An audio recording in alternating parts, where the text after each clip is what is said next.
All right, students, today we're going to read My Father's Dragon, Chapter 6. My Father Meets a Rhinoceros.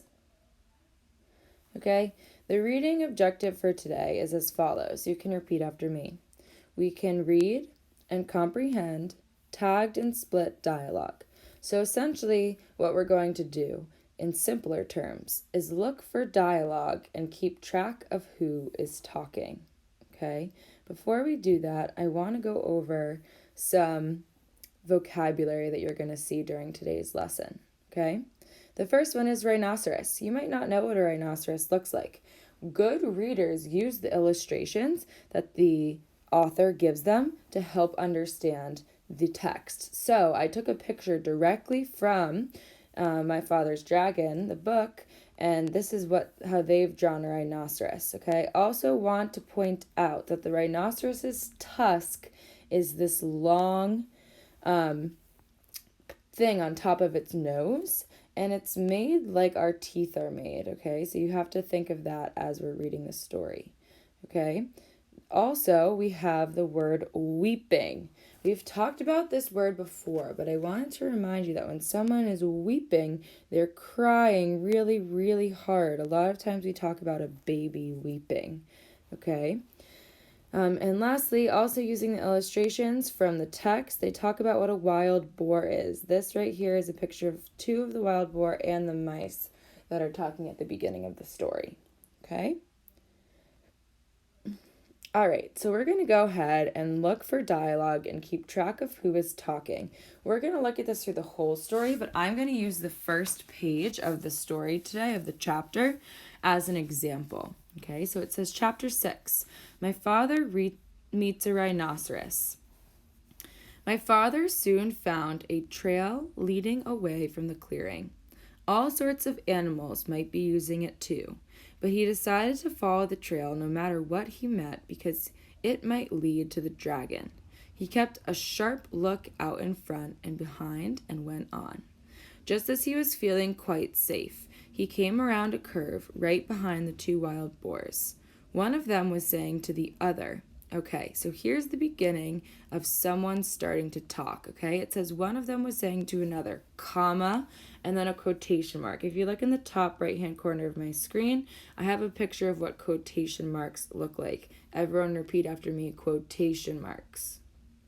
Okay? Quotation marks tell me that someone in the story is starting to speak, okay? We're talking about the wild boars. So one of the wild boars said to the other, did you know that the tortoises thought they saw Monkey carrying his sick grandmother to the doctor's last night? But Monkey's grandmother died a week ago, so they must have seen something else. I wonder what it was. So now there's another quotation mark, okay? That's the closing quotation mark that tells us this person is done speaking. Okay, so you notice I changed the color of the highlight for the next part of quotation. That's because a new person is speaking. Let's read it. It says, I told you there was an invasion afoot. Invasion means that someone has come onto the island that they didn't want there, right? Like think about an alien invasion, right? People coming in and someone being there and not them wanting to be, okay? And that's my father, the main character. My father is the person invading the island, okay? Said the other boar. So the other boar is speaking here. Now, even though they were closed quotations, there's a comma here, and this is continuing the sentence. This is what they meant by split dialogue. The other boar is still the person talking, right? I'm going to start from the beginning. I told you that there was an invader afoot, said the other boar, and I intend to find out what it is. I simply can't stand that invasion. So now we've had two boars speak, okay? Now someone else is going to start speaking. I know this because if I read ahead a little bit, it says, said a tiny little voice. That's different than the first boar or the second boar speaking, right? So it says, me neither, said a tiny little voice. I mean, me neither. And my father knew the mouse was there too. Okay? So Again, this is split. The same person is still talking, okay? Reading who is talking or the words in between the quotation marks help us to understand who is speaking, who the dialogue is meant to be for, okay? So now it says, well, said the first boar. This is back in yellow because the same first boar is speaking again. Just because they already spoke doesn't mean that they're not going to speak again. So this is back to the original color because it's the original speaker. Well, said the first boar, you search the trail up this way to the dragon. I'll go back the other way through the big clearing, and we'll send Mouse to watch the ocean rocks in case the invasion should. So again, the invasion, they're talking about my father. When they said the invasion afoot, it meant the person who invaded on foot onto the island, and that's him. He's walking around, okay? So let's keep looking for dialogue as we read today, and I want you to focus on trying to figure out who is speaking as I read, all right? I'm going to go ahead and pull up. All right, next page.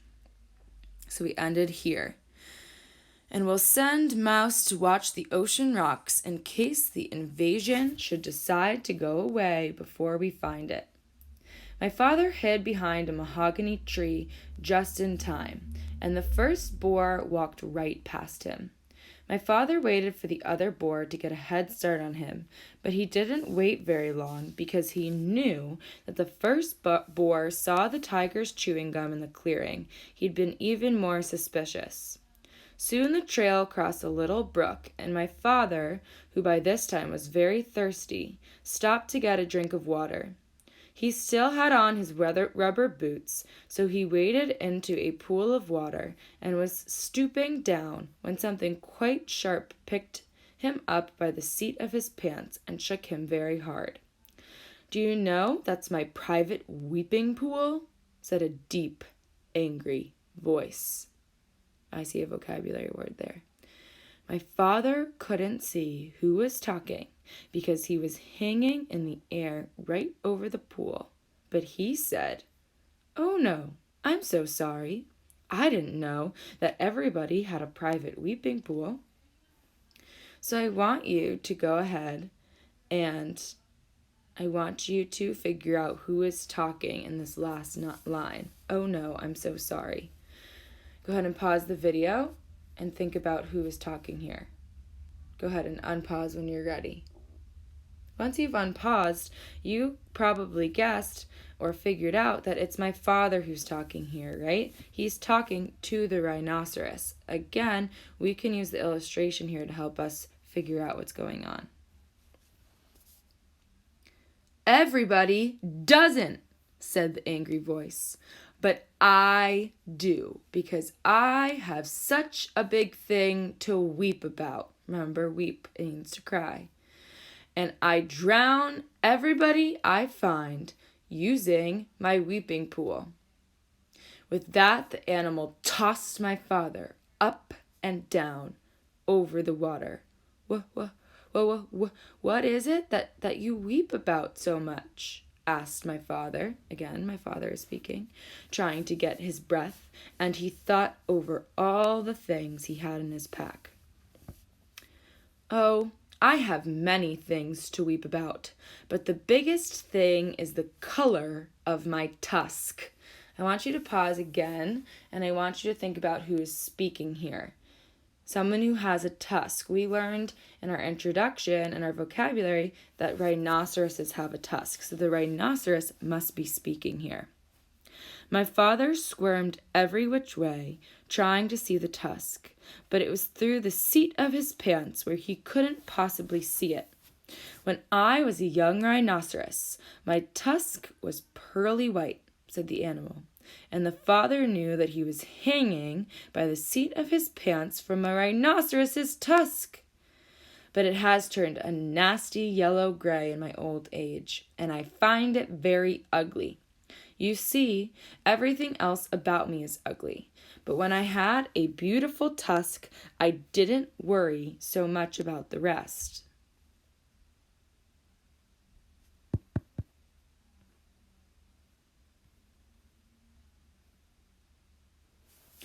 Now that my tusk is ugly too, I can't sleep nights just thinking about how completely ugly I am, and I weep all the time.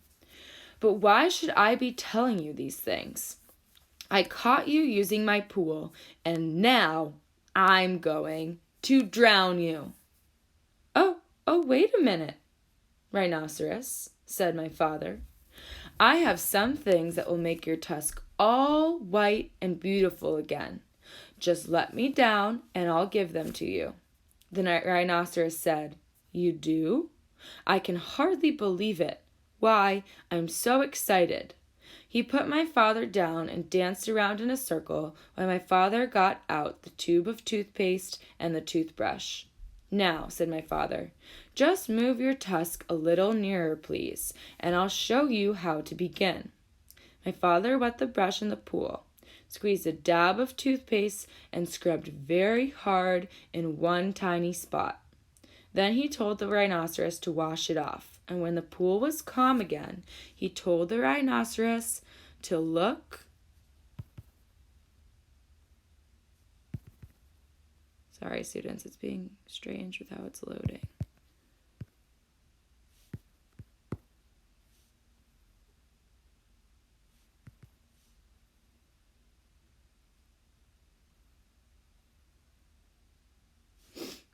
Let's give it a second.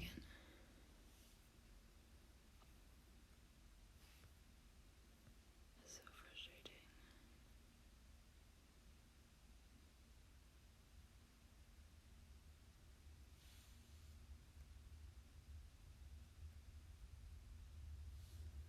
Here we go. It's back. I'm so sorry about that. He told the rhinoceros to wash it off. When the pool was calm again, he told the rhinoceros to look in the water and see how white the little spot was. It was hard to see in the dim light of the jungle, but sure enough, the spot shone pearly white, just like new. The rhinoceros was so pleased that he grabbed the toothbrush and began scrubbing violently, forgetting all about my father. Just then, my father heard footsteps, and he jumped behind the rhinoceros. It was the boar coming back from the big clearing where the tigers were chewing gum. The boar looked at the rhinoceros and at the toothbrush and at the tube of toothpaste, and then he scratched his ear on a tree. Tell me, rhinoceros, he said, where did you get that fine tube of toothpaste and that toothbrush? So here, the boar is talking again, right? So that would be our original speaker with the yellow highlighter. Too busy, said the rhinoceros, and he went on brushing as hard as he could. The boar sniffed angrily and trotted down the trail toward the dragon, muttering to himself, Very suspicious. Tiger's too busy chewing gum. Rhinoceros too busy brushing his tusk. Must get a hold of that invasion. Don't like it one bit. Not one bit. It's upsetting everybody terribly. Wonder what it's doing here anyway. All right, that's the end of this chapter. Let's head back to our presentation. Okay? So I have a few comprehension questions I want you to answer. Today we checked dialogue, but I also want to make sure that you understood what you read. Okay? So the first one is, who was the main character careful to hide from at the beginning of this chapter? Pause the video and unpause when you want to see the answer. He was hiding from the two wild boars, which again, good readers always mark where they found their answer, and this was on page 44. Okay? Number 2, explain why the rhinoceros was weeping as well as how Elmer helped him. So go ahead and pause the video and unpause when you're ready for the answer. His tusk used to be white, but with age has turned yellow-gray, and Elmer brushed his tusk with a toothbrush and toothpaste. That was found on page 48. Okay?